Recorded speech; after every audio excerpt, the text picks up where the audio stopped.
This is a short video introduction to the web mapping resource, Mapping Inequality, by the University of Richmond. This is a mapping resource to learn about redlining in the United States. Redlining today is an illegal discriminatory practice. However, in the 1930s and 40s, it was common for neighborhoods to be designated with a color code grade, and that grade tied the neighborhood to investment and insurance for housing and mortgages. So this resource by the University of Richmond shows you the maps that are redlined, for example, the different grades that they get. And you can also read and learn about inequality.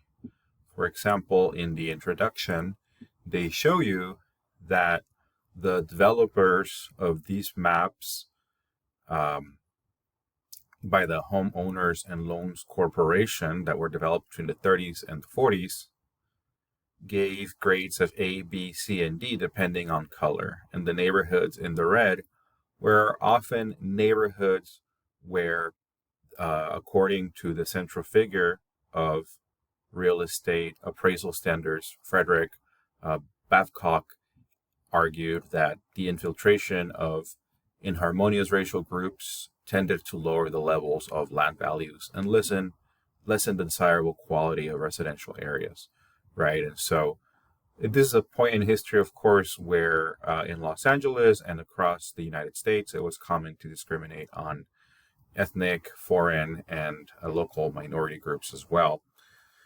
So you can see, for example, the maps have this type of description when you explore them, right?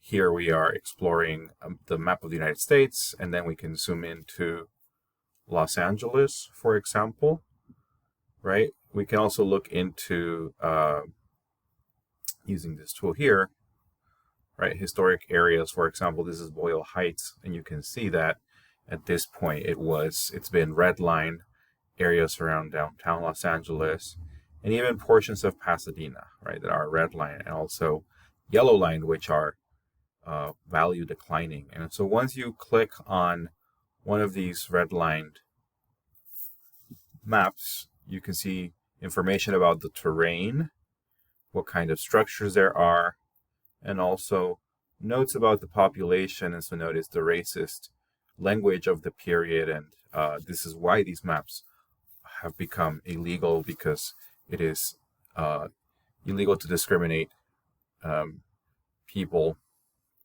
by racial background, etc. in the United States. That became illegal in the 80s, although unfortunately some banks sometimes still practice discriminatory lending or insurance policies. So this is a great resource to learn about maps, and again, you can see these throughout different parts of the United States. And this will be very useful, and we will learn more about it in urban geography. For students who are more advanced, you can also download these maps that have been converted to shapefiles as GeoJSONs, for example. You can download it and add it to ArcPro, or in this case, ArcGIS Online, and you get this layer. And once you zoom in, for example, here is the Los Angeles area. You can also select some of these polygons and get this information, the grade that they got as well.